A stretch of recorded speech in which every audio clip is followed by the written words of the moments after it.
आज का हमारा एक्सेल का टॉपिक नंबर कौन सा है? 11। और टॉपिक का नाम क्या है? Biscuit costing. दुकान पे सामान खरीदने जाते हो राशन की दुकान पे? कौन कौन जाता है आप में से? सभी जाते हो? चलो, अगर सभी जाते हो तो मैं कुछ क्वेश्चन पूछता हूँ, मुझे बताना, ठीक है? अगर एक पार्ले जी बिस्किट 5 रुपए का है तो दो पैकेट कितने के होंगे? 10 के। चलो, एक दही का पैकेट 20 रुपए का है तो तीन कितने के होंगे? 60 रुपए के। तो ये टॉपिक आपके लिए ही है, बिल्कुल आसान। Biscuit costing. बिस्किट मतलब हमारा जो है ना, बिस्किट का काम है। सिर्फ हम बिस्किट बेचते हैं, खरीदते हैं। और कॉस्ट मतलब होता है किसी चीज का प्राइस, उसको बोलते हैं कॉस्ट, ठीक है? और हमारे पास 5 तरह के बिस्किट हैं, जैसे पार्ले जी, गुड डे, बटर बाइट, 2020 और 50-50। क्या आपने सभी खाए हैं बिस्किट ये? कोई ऐसा तो नहीं है जो नहीं खाया आपने? 50-50 नहीं खाया? क्योंकि यहाँ पे अब मिलना बंद हो गया, रिलायंस फ्रेश में आपको मिल जाएगा ये। उसके बाद है देखो, पार्ले जी जो है 4 रुपए का हमें मिलता है, गुड डे हमें 8 रुपए का मिलता है, बटर बाइट हमें 3 रुपए का मिलता है, T20 2 रुपए का मिलता है, और 50-50 जो बिस्किट है 4 रुपए का मिलता है। और हमने कितना माल खरीदा वो यहाँ पे लिखा हुआ है। पार्ले जी बिस्किट हमें 4 रुपए का मिलता है, हमने 100 पैकेट खरीदे हैं। समझाने के लिए हमने 100 पैकेट लिखा है, पर यहाँ पे तो बॉक्स का इस्तेमाल होगा, बॉक्स लिखे जाएंगे, ठीक है? गुड डे बिस्किट 8 रुपए का हमें मिलता है और हमने कितने पैकेट खरीदे हैं? 200 पैकेट हमने खरीदे हैं। बटर बाइट 3 रुपए का मिलता है और हमने कितने पैकेट खरीदे हैं? 50 पैकेट खरीदे हैं। तो आप ये बताओ, अगर पार्ले जी बिस्किट हमें 4 रुपए का मिलता है और 100 पैकेट हमने खरीदे हैं, तो टोटल प्राइस कैसे निकालेंगे? अभी आपने बताया, मैंने पूछा आपसे, पार्ले जी बिस्कुट अगर एक 5 रुपए का आता है तो दो पैकेट कितने का आएंगे? 10 के। चार पैकेट कितने का आएंगे? 20 के। तो इसके लिए आप मल्टीप्लाई कर रहे हो, डिवाइड कर रहे हो, क्या कर रहे हो? मल्टीप्लाई कर रहे हो। तो अगर 4 रुपए का एक बिस्किट है पार्ले जी, 100 पैकेट कितने के मिलेंगे? 400 रुपए के होंगे। तो इसके लिए मल्टीप्लाई करेंगे, डिवाइड करेंगे, या क्या करेंगे बताओ? मल्टीप्लाई करेंगे, बिल्कुल सही। तो इजिकल टू 4 रुपए का एक बिस्किट है और मल्टीप्लाई का सिंबल लगाएंगे, और हमने 100 पैकेट खरीदे हैं, 100 पे क्लिक कर देंगे। और जैसे मैं एंटर करूंगा, और यहाँ पे B8 मल्टीप्लाई C8 इसलिए आ रहा है क्योंकि B8 में 4 लिखा हुआ है और 100 जो है वो C8 में लिखा हुआ है। आप इसका सेल एड्रेस देख सकते हो, इसलिए यहाँ पे B8 मल्टीप्लाई C8 आ रहा है। इतना क्लियर है? अब हम एंटर करेंगे, देखो 400 रुपए का हमें मिलेगा। ये समझ में आ गया आपको? चलो, अब इसका देखते हैं। अगर गुड डे एक पैकेट 8 रुपए का है, गुड डे बिस्किट, तो 200 पैकेट कितने के होंगे? 1600 रुपए के। बिल्कुल सही। इसके लिए हमने क्या किया? फिर मल्टीप्लाई किया। तो आपने इजिकल टू किया, एक पैकेट 8 रुपए का है, मल्टीप्लाई, और हमने 200 पैकेट खरीदे हैं, तो ये आ गया 1600 रुपए का। अब मान लो यहाँ पे 3 बिस्किट और लिखे हुए हैं, हमें इसको मल्टीप्लाई नहीं करना है, बस यहाँ पे क्लिक करके इसको ड्रैग करेंगे, सभी का आंसर देखो ऑटोमेटिक आ जाएगा। ये देखो, बटर बाइट 3 पैकेट और 3 रुपए का है, 50 पैकेट हमने खरीदा है, 50 दिया, 150 रुपए का हो गया। T20 बिस्किट 2 रुपए का आता है, हमें मिलता है, और 500 पैकेट हमने खरीदा है तो 1000 रुपए का ही हो गया। और 50-50 जो है 4 रुपए का आता है, और 2000 पैकेट हमने खरीदे हैं तो ये कितना हो गया? 8000 रुपए का हो गया। क्लियर है इतना? अब क्या हुआ, दुकान वाले ने हमें बोला कि इसके ऊपर 20% का आपको डिस्काउंट मिल रहा है। तो 20% डिस्काउंट कैसे निकालते हैं, कोई जानता है आप में से? अगर कोई सामान हमें 400 रुपए का मिला है और दुकान वाले ने उस पर हमें 20% का डिस्काउंट दिया है, तो प्राइस और बढ़ेगा या कम हो जाएगा? कम हो जाएगा। डिस्काउंट का मतलब होता है छूट मिला है हमें, तो पैसा हम घटाएंगे जो डिस्काउंट मिला है, ठीक है? तो 20% कैसे निकालेंगे? देखो, 20% निकालने के लिए आपको इक्वल टू का बटन दबाना है और यहाँ पे 400 को सिलेक्ट करना है। 400 गुणा में लिखना आपको 20, गुणा में 20, और परसेंट का बस आपको निशान लगाना है, या आप इसको डिवाइड बाय 100 भी कर सकते हो, एक ही चीज होता है। और एंटर करोगे तो 400 का 20% होता है 80 रुपए। तो आपको 80 रुपए का डिस्काउंट मिला है। अब इसका देखते हैं एक बार। गुड डे बिस्किट हमें मिला है 1600 रुपए का। अब 20% कैसे निकालेंगे? देखो, इजिकल टू 1600 गुणा में लिखेंगे 20, परसेंट का निशान लगा दो और एंटर कर दो। 320 रुपए डिस्काउंट मिला है।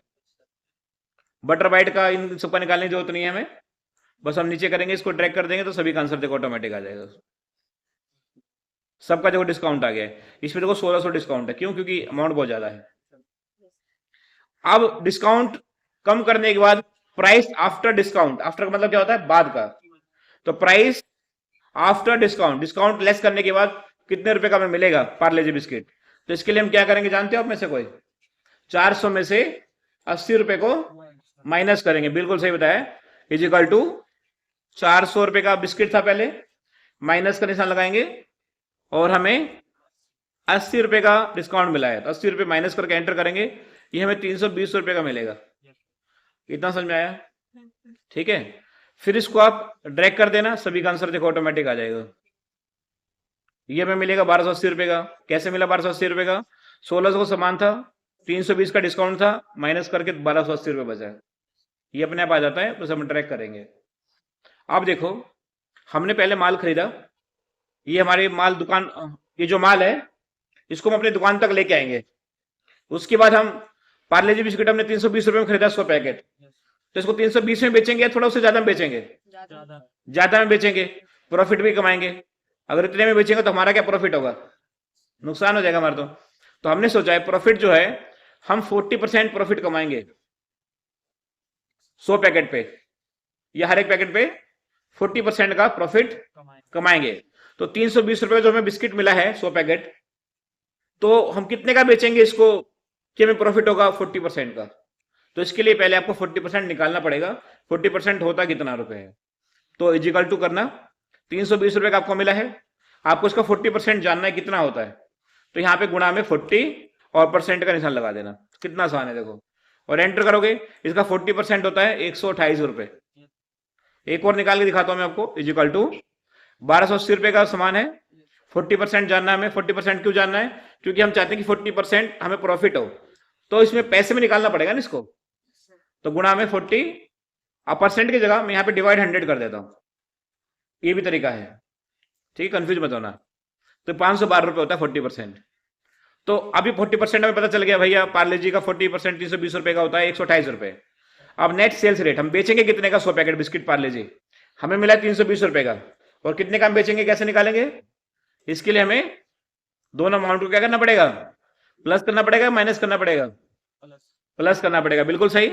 इजिकल टू 320 का हमें मिला है और प्लस 128 रुपए का हमारा प्रॉफिट है, दोनों को जोड़ के हम कस्टमर को बेचेंगे ये 448 रुपए का, तब जाके हमारा प्रॉफिट होगा 40% का। अगर हमें 50% का प्रॉफिट निकालना होता तो यहाँ पे 40 की जगह हम 50 लिख देते, तो 50% का प्रॉफिट आ जाता, कितना अमाउंट होता है? ठीक है, अब इसको पकड़ के हम नीचे कर देंगे, तो देखो सबका नेट सेल्स रेट निकल कर आ जाएगा, कितने का क्या सामान बेचना है हमें पता चल गया। हमें ये हमें बेचना है 6400 का हमें मिला है, और हमें बेचना है इसको 8960 रुपया बेचना है। ठीक है, और अगर जैसे मान लो 448 रुपये का हमें 100 पैकेट बिस्किट बेचना है, एक पैकेट का दाम कैसे निकालोगे? इजिकल टू 448 को कितने से भाग दोगे? 100 से भाग दोगे, तो एक पैकेट बेचना है आपको 4 रुपये 48 पैसे का, तो एक पैकेट का दाम आ जाएगा। ठीक है, बताओ इतना समझ में आया कि नहीं है? अब मैं आपको एक तरीका बताता हूँ डायरेक्ट निकालने का आंसर। ठीक है, डायरेक्ट कैसे आंसर निकाल सकते हैं, देखो। अब पार्ले जी बिस्किट 4 रुपए का है, 100 पैकेट हमने खरीदा है, 400 रुपए का हो गया। 80 रुपए का मैंने डिस्काउंट निकाला पहले, फिर जाके हमारा प्राइस आफ्टर डिस्काउंट आया। मैं आपसे एक क्वेश्चन पूछता हूं, मान लेते हैं 400 रुपए का सामान है, 20% का इसके ऊपर डिस्काउंट है, तो मुझे क्या करना है? सीधा मुझे आंसर निकालना है 320 रुपए। ये कैसे निकालेंगे पता आपको किसी को? तो इसके लिए हम क्या कर सकते हैं, देखो, इजिकल टू 400 रुपए का सामान है, 400 माइनस का निशान लगाएंगे, 400 माइनस 400 गुणा में 20% कर देंगे, तो सीधा जो आंसर आएगा ना 320 रुपए आएगा। दिखाऊं, देखो, सीधा जो आंसर आया वो 320 रुपए आया। इस वाले कॉलम के में कोई जरूरत नहीं है, ये होता थोड़ा मतलब छोटा तरीका है, पर डायरेक्ट तरीका है ये निकालने का। इसमें क्या होगा, डिस्काउंट वाला कॉलम आपको बनाने की जरूरत नहीं है। दोबारा देखो मैंने कैसे निकाला। जैसे अगर आप मान लो किसी कंपनी में काम करोगे, तो आप पहले डिस्काउंट निकालोगे, फिर जितना भी डिस्काउंट आएगा और टोटल प्राइस में उसको माइनस करोगे। लंबा तरीका क्यों यूज करना है, छोटा तरीका है तो हमारे पास। देखो, इजिकल टू 400 का समान है, गुणा माइनस 400 माइनस 400 गुणा में कितने परसेंट का डिस्काउंट मिला है? 20, और परसेंट का निशान लगा देना। जैसे आप एंटर करोगे ना, सीधा 320 रुपए आएगा। तो हमारा टाइम बचा नहीं बचा, ये डिस्काउंट क्यों निकालेंगे हम? सीधा जब हम आंसर निकाल सकते हैं तो 320। चलो अब मैं आपसे क्वेश्चन पूछता हूं। अब गुड डे बिस्किट 1600 रुपए का हमें मिला है, अब 320 रुपए का डिस्काउंट निकाल के हमें कितने का मिलेगा? ये 1280 रुपए का मिलेगा। तो जैसे अभी मैंने डायरेक्ट तरीका बताया था आपको, आप भी बताओ सीधा आंसर कैसे निकालेंगे 1280? क्या करेंगे इसके लिए हम? इज इक्वल टू 1600 माइनस 1600 गुणा में 20 और परसेंट। ये 320 नहीं आएगा, सीधा पता कितना आएगा? 1280 आ जाएगा। डिस्काउंट वाला काम ही खत्म कर दिया हमने। डिस्काउंट कम हो गया, अपने आप ही आंसर आ जा रहा है। तो इस वाली कॉलम की हमें जरूरत नहीं पड़ेगी फिर, अगर हम ऐसे करेंगे तो डायरेक्ट तरीका। आगे समझ में? अब प्रॉफिट में देखते हैं आप निकाल पाते हो नहीं निकाल पाते हो। आप देखो, हमें पार्ले जी बिस्किट मिला है 320 रुपए का। पहले हमने प्रॉफिट निकाला 128 रुपए 40%, फिर हमने इन दोनों को जोड़ा तब जाके 448 रुपए आया। इसका भी होता है डायरेक्ट तरीका, डायरेक्ट। तो बता सकता है इसको कैसे कर सकते हैं? इसको इज इक्वल टू 320 प्लस 320, इस और माइनस नहीं किया हमने क्योंकि ये जुड़ेगा। तो 320 प्लस 320 और गुणा में कितना लिख देंगे? 40 और परसेंट कर देंगे। तो ये 128 रुपए नहीं आएगा, 128 रुपए जुड़ के अपने भी 448 रुपए आएगा। देखो एक ही बार में। ये है डायरेक्ट तरीका। जो सा आपको यूज करना है आप वो यूज करो। ये वाला तरीका यूज करोगे तो इसमें क्या है, अलग से डिस्काउंट वाला कॉलम बनाओ तब जाके आंसर आता है। इसमें क्या है, आप सीधा ये कॉलम की जरूरत ही नहीं है, डिलीट करो और सीधा आंसर निकालो, नेट सेल्स रेट कितने का बेचना है। समझ में आ गया? तो दोनों तरीके हैं, आप इसका यूज कर सकते हो। और आपसे मैं एक क्वेश्चन पूछता हूं, ठीक है? क्वेश्चन क्या है देखो, देखते आप में से कितने बच्चे इसका जवाब दे सकते हैं। एक शर्ट 500 रुपए की है और हमने 5 शर्ट खरीदी है, 25% का डिस्काउंट चल रहा था उस पर। तो अभी हम 5 शर्ट कितने की मिलेगी हमें? कोई बताओ कैसे करेंगे इसको? मैं कर रहा हूं यहाँ पे। हाँ बताओ। इजिकल टू 2500, रुको, इजिकल टू 2500 माइनस 2500 गुणा में 25%। देखते हैं, ये बिल्कुल सही तरीका है, हमें मिलेगी 1875 रुपए की। देखो एक बार में बता दिया उन्होंने, ठीक है? तो ये तरीका सीख लोगे, देखो सीधा आंसर आ गया, कुछ भी करने की जरूरत ही नहीं पड़ी हमें, सीधा आंसर बता दिया अपने 1875 रुपए। अगर कोई दूसरा होता तो क्या करता है? इजिकल टू 500 रुपए की एक शर्ट है, मल्टीप्लाई 5 किया, 2500 आया। 2500 पे कितना परसेंट डिस्काउंट है? 25% डिस्काउंट है। वो पहले डिस्काउंट निकालेगा, कितने दिन में आप आंसर ही निकाल दोगे। वो निकालेगा 625 रुपये डिस्काउंट है, फिर वो 2500 माइनस माइनस 675 करेगा, तब जाके उसका 1850 आएगा, जबकि आपने तुरंत निकाल दिया। समझ में आ गया? तो इस तरह से अगर आप काम करते हो थोड़ा फास्ट कर पाओगे। तो सारे इसका फॉर्मूला मैंने नीचे लिख रखा है, देखोगे ये थोड़ा लंबा तरीके वाला फॉर्मूला लिख रखा है मैंने, और ये है शॉर्ट तरीके वाले फॉर्मूला है। बस क्या करना है देखो, आपको प्राइस आफ्टर डिस्काउंट निकालना है, तो total price minus total price into 20 divide 100। अगर आपको नेट सेल्स रेट निकालना है तो is equal to price after discount plus price after discount into 40। अब इसको कंफ्यूज मत होना, प्राइस आफ्टर डिस्काउंट मतलब ये इसको सिलेक्ट करना है। देखो ऊपर मैंने यहाँ पे लिख रखा है ना, ये प्राइस आफ्टर डिस्काउंट, इसको सिलेक्ट करना है, इस नंबर को। इसको मत सिलेक्ट कर लेना जो लिखा हुआ है, ये नंबर को सिलेक्ट करना है। और जब जहाँ पे बात हो रही हो टोटल प्राइस सिलेक्ट करने की, तो आपको इसको सिलेक्ट करना है, 400 1600 150 इनको सिलेक्ट करना है।